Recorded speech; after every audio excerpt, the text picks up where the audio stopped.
Hola, te saluda la profesora Zoilita Gavino González y hoy hablaremos de la célula procariota. Tipos de célula según su tamaño. La gran mayoría de las células son microscópicas porque se miden en micras, aunque algunas células pueden ser observadas a simple vista, como es el huevo de gallina. Las microscópicas son aquellas que se miden en micras y ustedes dirán, ¿qué es una micra? Pues una micra es equivalente a la milésima parte de un milímetro. Esto significa que si observas en tu regla, un centímetro está dividido en 10 milímetros y un milímetro se divide en 1000 partes. Cada una de esas partes sería una micra y es la medida que se utiliza para observar y medir a las células.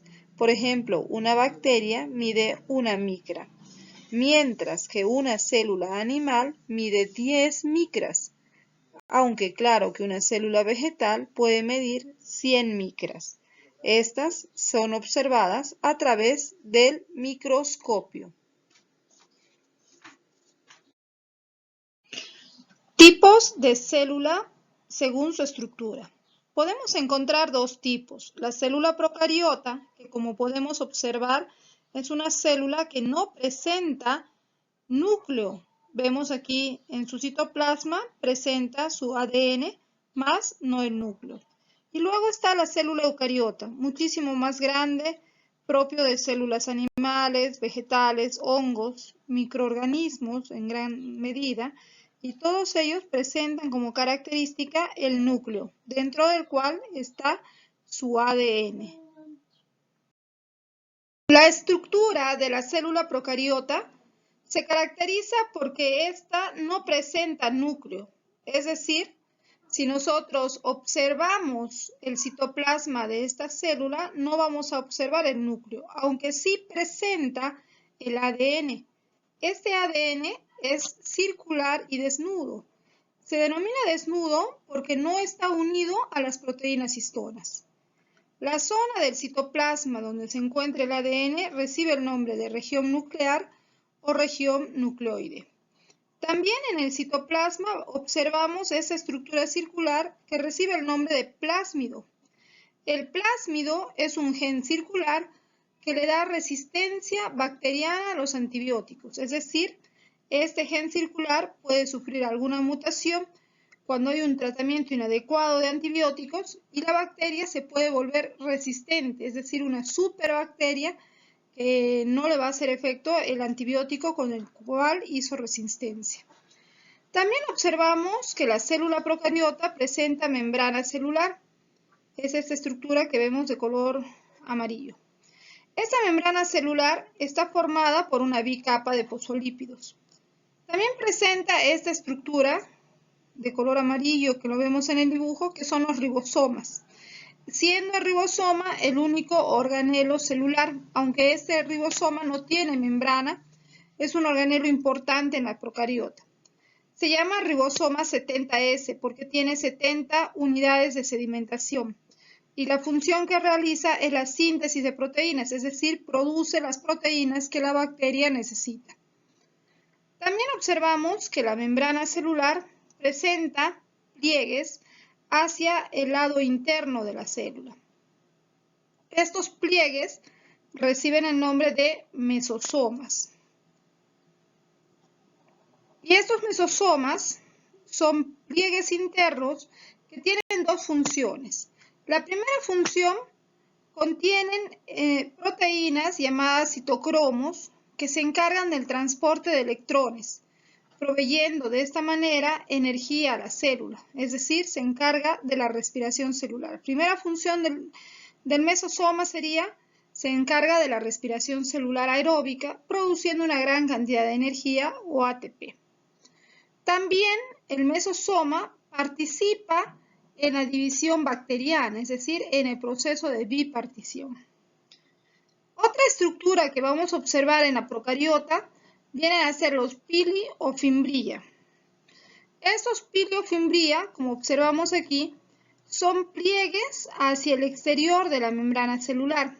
Se ven como si fueran espinitas, pero en realidad son evaginaciones o pliegues externos de la membrana. Estos pili o fimbria permiten que una bacteria se comunique con otra bacteria y puedan transmitir plásmidos. De esta manera, una bacteria que ha hecho resistencia a los antibióticos puede compartir esa resistencia con otra bacteria. A este proceso se le denomina conjugación bacteriana. La célula procariota suele ser una célula que presenta muchas estructuras de protección. Además de tener una membrana celular, presenta una pared celular. Esta pared celular es bastante fuerte, resistente y está formada por un compuesto llamado peptidoglucano o también denominado mureína, que es un polisacárido. Asimismo, algunas bacterias pueden presentar cápsula. La cápsula es una estructura mucho más dura, más gruesa, que brinda una mayor protección a las bacterias que lo presentan. La cápsula está formada por glucoproteínas o sustancias mucilaginosas que le permiten la adherencia a superficies. Un ejemplo de bacterias con cápsulas son las bacterias que tenemos en los dientes formando la placa dental o el sarro. Son bacterias que gracias a su cápsula quedan muy firmemente adheridas, pegadas a nuestros dientes. Tanto es así que llega a ser como un cemento que se hubiera adherido, ¿no? Eso es gracias a los mucílagos, a las glucoproteínas que presenta la cápsula bacteriana. Finalmente, vemos que algunas bacterias pueden presentar el flagelo. Como vemos, el flagelo es como una especie de cola. Esta permite la locomoción, el movimiento de la bacteria, gracias a la presencia de su proteína flagelina. Eso ha sido la estructura procariota. ¿Las bacterias son malas? ¿Qué dicen ustedes? La mayor parte de las personas creen que las bacterias son malas, pensando que causan terribles enfermedades. Y aunque sí causan terribles enfermedades, la gran mayoría de las bacterias son buenas. Y hoy te contaré sobre ellas. Importancia de las bacterias. Las bacterias pueden ser muy importantes para la alimentación. Es así que las bacterias denominadas lactobacilos son bacterias que actúan en la leche para formar el queso y el yogur y de esta manera poder conservar mejor este valioso alimento.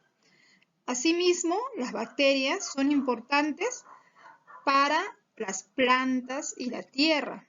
¿Por qué? Porque existen bacterias, las nitrobacterias, que fijan el nitrógeno en las plantas.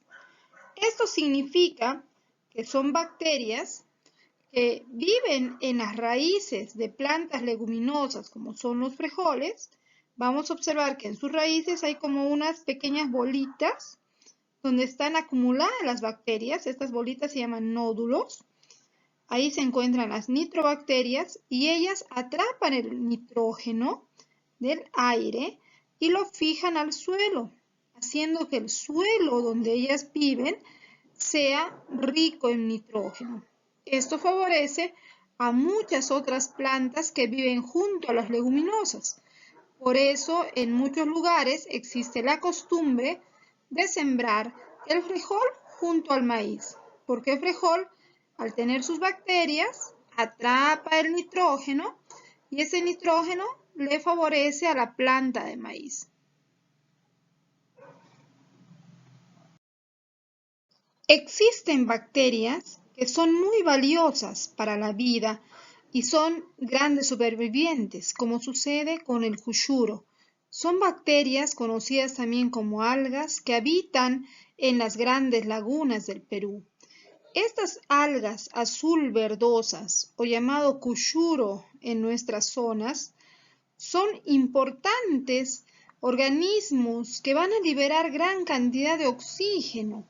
Asimismo, tienen un elevado valor nutritivo por la gran cantidad de hierro que contienen, el calcio, y asimismo son verdaderos sobrevivientes, ya que estas algas azul verdosas o cuyuros han habitado en el planeta desde hace 450 millones de años. Son mucho más antiguos que los dinosaurios y hoy en día siguen viviendo y dándonos un valioso alimento. Las bacterias son importantes para realizar el compostaje, puesto que el compostaje consiste en la descomposición de la materia orgánica, como podemos ver en esta imagen. Esta materia orgánica, que pueden ser los desechos de los alimentos, por acción de las bacterias se descomponen hasta formar una tierra oscura llamada compost, que sirve de alimento y nutrientes y brinda nutrientes a las plantas. Asimismo, las bacterias son importantes porque forman nuestra flora intestinal. La flora intestinal vienen a ser las bacterias que viven en nuestro intestino grueso. Estas bacterias son muy valiosas puesto que producen vitaminas como la vitamina B para la piel, el cerebro, el cabello y la vitamina K para la coagulación de la sangre. De no tener estas bacterias, tendríamos serios problemas de salud. Las bacterias son muy importantes para la descontaminación ambiental, puesto que muchas de ellas son capaces de degradar sustancias tóxicas. Por ejemplo, actualmente se utilizan bacterias para limpiar las aguas que han sido contaminadas por derrames de petróleo. También se utilizan en minería para poder limpiar las aguas contaminadas por relaves mineros. Si en el Perú empleásemos mayor cantidad de bacterias y la tecnología que ellas nos proveen, la contaminación ambiental se reduciría inmensamente. También las bacterias son importantes para proveernos energía, ya que ellas producen el famoso biogás. El biogás es el gas metano. Este gas metano es producido por bacterias que habitan el intestino grueso de los animales y también del hombre. También viven en los pantanos, en los desagües, en las alcantarillas. Estas bacterias o arqueobacterias llamadas metanógenas producen el gas metano, que se caracteriza por ser maloliente, pestilente. Sin embargo, se ha demostrado también que el gas metano es altamente inflamable, motivo por el cual algunos agricultores y ganaderos recolectan las excretas de sus animales, como la vaca, los cuyes, el cerdo, los guardan en tanques especiales y luego de horas estas excretas van a empezar a liberar el gas. Este gas va a salir por una tubería y va a ser almacenado en tanques de gas para luego pasar por un convertidor y convertirse en energía eléctrica que es sustentable y sostenible en el tiempo. Enfermedades bacterianas. Si bien es cierto, la mayoría de las bacterias son buenas, existen algunas que son realmente terribles y pueden causar grandes enfermedades al ser humano. Algunas de estas han sido tan terribles como la peste negra, que causó la muerte de millones de personas en la Edad Media y era causada por una bacteria que se transmitía por la picadura de la pulga de la rata. Sin ir muy lejos, en el Perú, en la década del 90, sufrimos la terrible epidemia del cólera, causada por la bacteria Vibrio cholerae, la cual ingresaba al organismo por consumir agua o alimentos contaminados, llegando a causar un gran número de muertes en el Perú. Más de 250.000 personas murieron a causa del cólera en el Perú. La tuberculosis es una enfermedad causada por una bacteria conocida como bacilo de Koch, o Mycobacterium tuberculosis. Esta bacteria ingresa por vía respiratoria, llegando a los pulmones y causando la destrucción de los pulmones, como podemos observar en la imagen. Esta enfermedad es tan terrible que puede terminar incluso con la vida de la persona si no recibe un tratamiento oportuno. Otra enfermedad que está muy presente en nuestro país es el tétanos, causado por el bacilo de tétanos. Esta enfermedad, o también llamada Clostridium tetani, la bacteria que lo causa. Esta enfermedad se causa por esta bacteria que puede ingresar al cuerpo a través de alguna herida abierta, llegando al sistema nervioso y causando un daño neuromuscular hasta causar la muerte. La única forma de salvarnos de esta enfermedad sería haber recibido la vacuna antitetánica. En otras palabras, las enfermedades bacterianas están presentes y debemos tomar todas las precauciones para protegernos de estas. Descubrimiento de los antibióticos. Como les decía, las enfermedades bacterianas pueden llegar a ser muy terribles y en realidad han causado la muerte de muchísimas personas.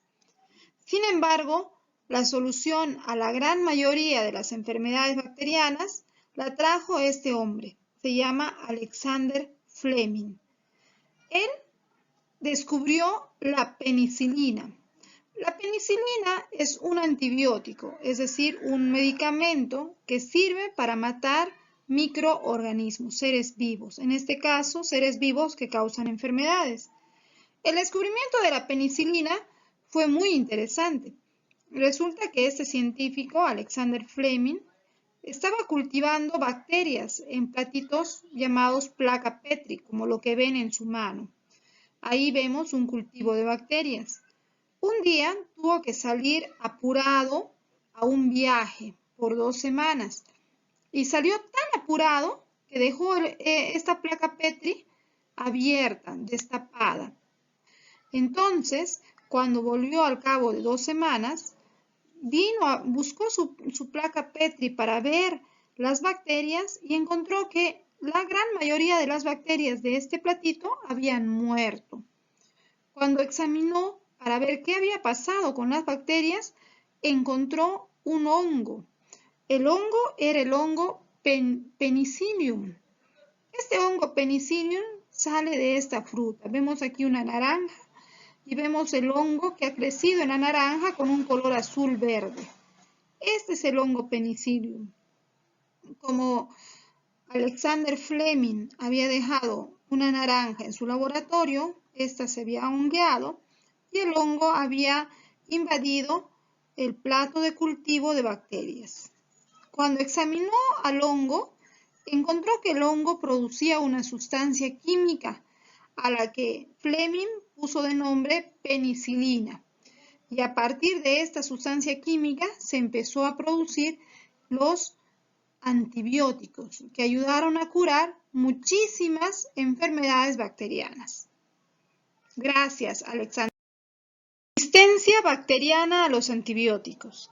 Al parecer, el abuso de antibióticos en humanos, ¿qué sucede? Que muchas veces nosotros, ante el menor síntoma de malestar, vamos a la farmacia y sin haber recibido una receta médica, buscamos comprar antibióticos.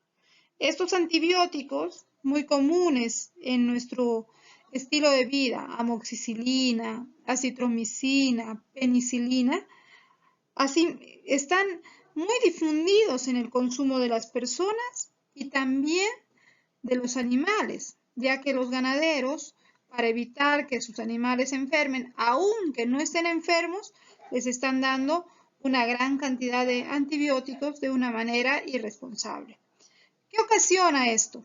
Tanto en humanos como en animales, va a ocasionar que las bacterias que tenemos dentro, estas bacterias van a hacer mutación en su plásmido. Recordamos que el plásmido es el gen circular que tiene en la célula procariota. Y este gen, al hacer una mutación, puede volverse resistente a los antibióticos, haciendo que las bacterias se conviertan en superbacterias. Llegará el momento en que posiblemente ya no existan antibióticos que puedan vencerlas. Y ahí volveremos como en la época antes de los antibióticos, lo cual sería terrible. ¿Qué podemos hacer para evitarlo? Simplemente dejar de automedicarnos. No está bien automedicarnos y en el caso de que el médico nos haya dado una receta, debemos cumplir con el tratamiento indicado y no terminarlo antes o ser irresponsables en cuanto a nuestros tratamientos médicos.